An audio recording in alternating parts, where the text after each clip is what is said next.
আসসালামু আলাইকুম রহমতুল্লাহি বারকাত।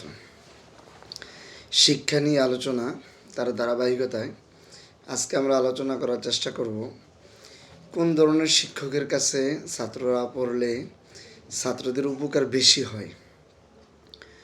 আমি বোঝাতে চাচ্ছি যে শিক্ষকদের মধ্যে অনেক বিষয়ে অনেক দক্ষতা সম্পন্ন ওস্তাদ থাকে। তো একজন ছাত্র কোন ধরনের শিক্ষকের কাছে পড়লে তার যোগ্যতা বেশি হবে। যেমন কেউ যদি আরবি শিখতে চায়, তাহলে যে শিক্ষক আরবিতে খুব পারদর্শী, আরবি ভাষা এবং আরবি ভাষা শেখানোর ক্ষেত্রে, আরবি ভাষা পাঠদানের ক্ষেত্রে যে শিক্ষক বেশি অ্যাভেলেবেল এবং খুব পারদর্শী, ওনার কাছে যদি আরবি শেখা হয় তাহলে বেশি উপকার হবে।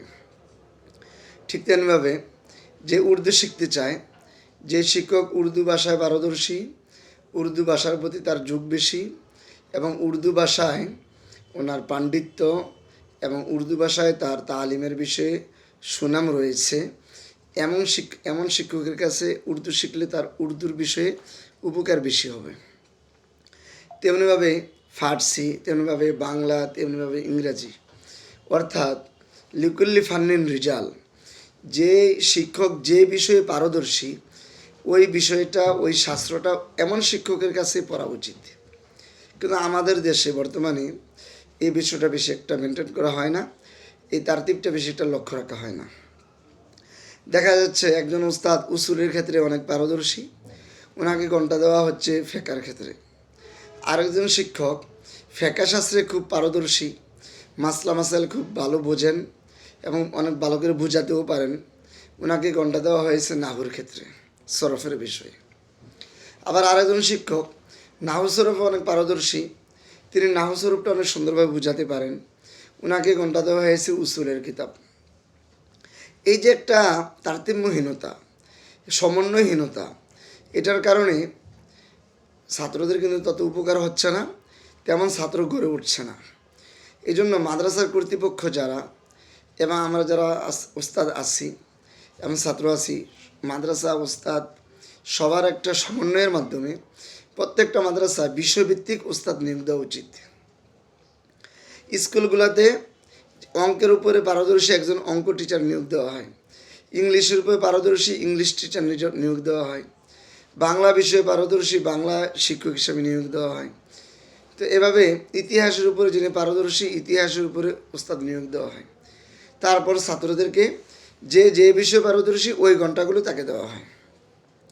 ঠিক কলেজে এই অবস্থা, ভার্সিটিতেও একই অবস্থা। তো তারা যদি দুনিয়াবী শিক্ষা নেওয়ার পরও তারা এই বিষয়টা বোঝে এবং সেটা এই তারতিবটা তারা রক্ষা করতে পারে, তাহলে আমরা মাদ্রাসায় পড়ে মাদ্রাসার ক্ষেত্রে আমরা কেন রক্ষা করতে পারবো না? এই জন্য প্রত্যেকটা মাদ্রাসায় বড় ছোট যে প্রসিদ্ধ মাদ্রাসাগুলো আছে, বিশেষ করে ওইগুলো থেকে যদি শুরু হয়, যে একটা মাদ্রাসায় ফেকার উপর পারদর্শী কিছু ওস্তাদ থাকবে, একজন দুইজন, তারপরে উসুলের উপর পারদর্শী উস্তাদ রাখা হবে, নাহুসের উপর পারদর্শী উস্তাদ রাখা হবে, ইতিহাসের উপরে পারদর্শী উস্তাদ রাখা হবে। এবং আরেকটা গুরুত্বপূর্ণ বিষয়, সেটা হচ্ছে সিরা। আমাদের দর্শে নেজামিতে সিরাতের উপরে যে পাঠদান এবং সিরাত বিষয়ে গবেষক, সিরাত যে একটা গুরুত্বপূর্ণ বিষয়, এই বিষয়টা আমাদের একেবারে জেহানে থাকে না।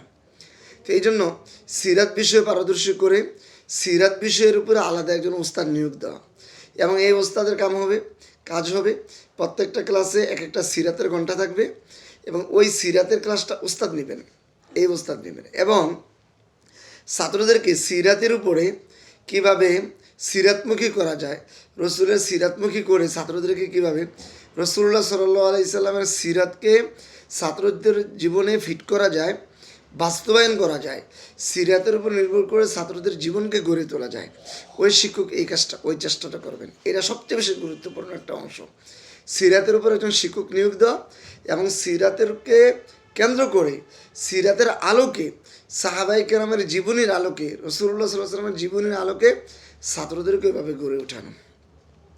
তারপর আরেকটা বিষয় আমাদের মাদ্রাসাগুলোতে অবহেলিত, সেটা হচ্ছে ইতিহাস। ইতিহাসের বিষয়ে পারদর্শী ওস্তাদ খুব কম পাওয়া যায়।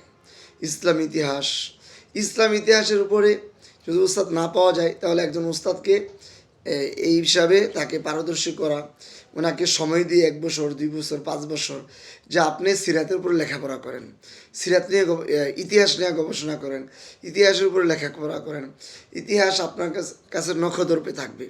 এবার উনি ইতিহাসের উপরে 4-5 বছর লেখাপড়া আসার পরে ওনাকে ইতিহাসের কিতাবগুলো দেওয়া হবে। উনি ইতিহাসের বইটা ছাত্রদেরকে ভালো করে পড়াবেন, এমনভাবে ছাত্রদের সামনে ইসলামী ইতিহাসটা পেশ করবেন যে ইসলামী ইতিহাসের ব্যাপারে ছাত্রদের কোনো ধরনের সন্দেহ সুবাহাত, কোনো ধরনের অস্বচ্ছতা থাকবে না, এবং প্রত্যেকটা ছাত্র ইতিহাসের উপরে একটা স্বচ্ছ ধারণা নিতে পারবে। এমনভাবে বালাগাত শাস্ত্রের উপরে দেখা যাচ্ছে আমাদের বর্তমানে তেমন যোগ্যতা সম্পন্ন উস্তাদ পাওয়া যাচ্ছে না। তো এই বিষয়ে কিছু উস্তাদকে আলাদাভাবে কোর্স করে এনে বা আলাদাভাবে সময় দিয়ে উস্তাদেরকে গড়ে উঠিয়ে নিয়ে আসা।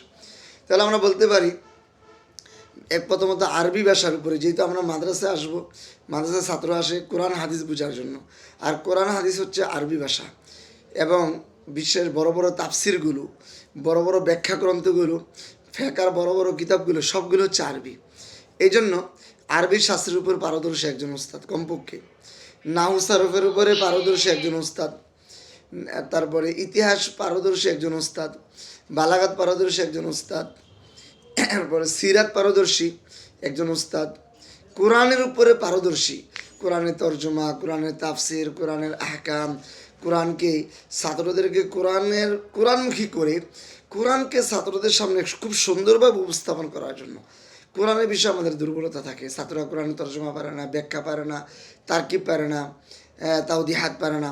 তো এই জন্য কোরআনের উপরে আলাদা একজন পারদর্শী উস্তাদ নিয়োগ দেওয়া। তো আদিবুজুর যেভাবে কাজ করছেন, কোরআনের উপরে কিন্তু আলাদা কিতাব লেখা হচ্ছে। আত্মরক্ষের কোরআন প্রথম খণ্ড, দ্বিতীয় খণ্ড, তৃতীয় খণ্ড, চৌদ্দ খণ্ড লেখা হয়েছে। তারপরে আত্মরক্ষের তাফসির কোরআন কারীম, এভাবে এটা লেখা হয়েছে 3 খণ্ডে, 4 খণ্ড আর 3 খণ্ড 7 খণ্ড হয়ে গেছে। তো যা হোক, যদিও তাফসিরটা আলাদা একটা 3টা খণ্ড। তো এইভাবে কোরআনের উপর ছাত্রদেরকে পারদর্শী করার জন্য আলাদা একটা ফিকির করা, ফিকির মানে একজন ওস্তাদ নিয়োগ দেওয়া। বর্তমানে দেখা যাচ্ছে অনেক মাদ্রাসায় তাবলীগের কাজ করার জন্য একজন উস্তাদ আলাদা নিয়োগ দেওয়া হয়। আচ্ছা, তাবলীগের কাজ করার জন্য আলাদা উস্তাদ নিয়োগ দেওয়া হয়, তাহলে সিরাতের উপরে পারদর্শী একজন উস্তাদ কেন নিয়োগ দেওয়া হবে না? নাহুর উপরে পারদর্শী একজন উস্তাদ কেন নিয়োগ দেওয়া হবে না? বালাগাতের উপর পারদর্শী কেন উস্তাদ নিয়োগ দেওয়া হবে না? ইসলামী ইতিহাসের উপরে পারদর্শী উস্তাদ কেন নিয়োগ দেওয়া হবে না? এগুলোকে আমাদের দরকার নেই, আরও বেশি দরকার। এই জন্য এমন উস্তাদ রাখা হয় একবারে সব বিষয় একজনে পড়ায়, একজনে নাহু পড়ায়, বালাগাতও পড়ায়, সিরাতও পড়ায়, তাফসিরও পড়ায়, জালালাইন পড়ায়, সব কিতাব একজনের গায়ে না, এমন নয়। এক এক বিষয়ে এক একজন সুপারদর্শী থাকবে, এবং এই বিষয়ে যত মাসালা আসবে, প্রশ্ন আসবে, ওই উস্তাদের কাছে পাঠানো হবে। সব ছাত্ররা এই বিষয়টা শেখার জন্য ওই উস্তাদের কাছে যাবে। এমন পারদর্শী উস্তাদ যদি নিয়োগ দেওয়া হয়, এবং প্রত্যেকটা মাদ্রাসা যদি এইভাবেই তৈরি করা হয়, প্রত্যেকটা মাদ্রাসায় এই ধরনের যদি শিক্ষক নিয়োগ দেওয়া হয়, তাহলে আশা করি আমাদের সামনের প্রজন্মটা ইনশাল্লাহ সুদক্ষ একটা প্রজন্ম আমরা পাবো, সুচিন্তিত একটা প্রজন্ম আমরা পাবো, যে প্রজন্মের মাধ্যমে শরিয়া, কোরআন, ইসলাম কায়েম করা অবশ্যই সম্ভব হবে। আল্লাহ তাআলা আমাদেরকে বোঝার তৌফিক দান করুন। আসসালামু আলাইকুম ওয়া রাহমাতুল্লাহ।